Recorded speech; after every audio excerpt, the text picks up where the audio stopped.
আসসালামু আলাইকুম দেশবাসী, আপনাদের স্মরণে আমার সালামটা বলতে হইলে আমি পায়ে হেঁটে হজে যেতে চাই।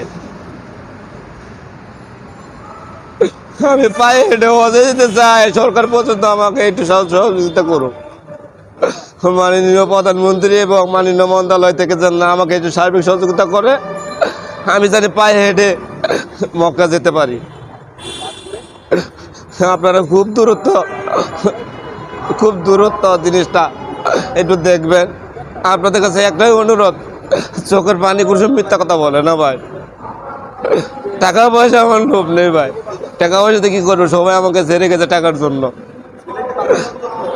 আমি আর টাকা পয়সা চাই না। আমি মক্কাতে পায়ে হেঁটে হজ করে ফিরে আসতে চাই। ভালো মানুষ হই, আমাকে সবাই গালাগালি করে আমি বলে খারাপ মানুষ। আমি দেখে দিতে চাই আমি খারাপ না। আমি খারাপ না ভাই, আমি দেখে দিতে চাই। আমার 9 বছর সংসার ভেঙে গেছে এই টাকার জন্য।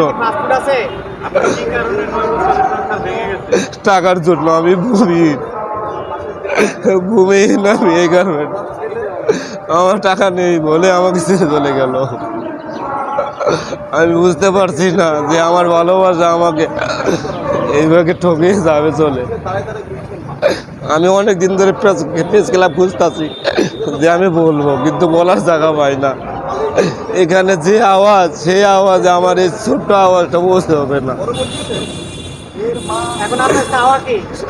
আমি সরকারের কাছে একটাই চাওয়া, আমাকে জানে সার্বিক সহযোগিতা করে পায়ে হেঁটে যাওয়ার জন্য। আমি ঢাকা শহরে পড়ে আছি অনেক কষ্টে। আপনি একটু আগে বললেন যে হজ করতে চান, আপনার কি পাসপোর্ট আছে? না, এই পাসপোর্টের জন্য সার্বিক সহযোগিতা চাই সরকারের কাছে। আপনি পায়ে হেঁটে যেতে চান, কিন্তু আপনার পাসপোর্ট না থাকে তো আপনাকে ওই দেশে যেতে দিবে না। এই পাসপোর্টটা যাতে মন্ত্রণালয় থেকে খুব সহজে আমাকে দেয় ভাই। আমি যেখানে যাচ্ছি শুধু টাকা চাই।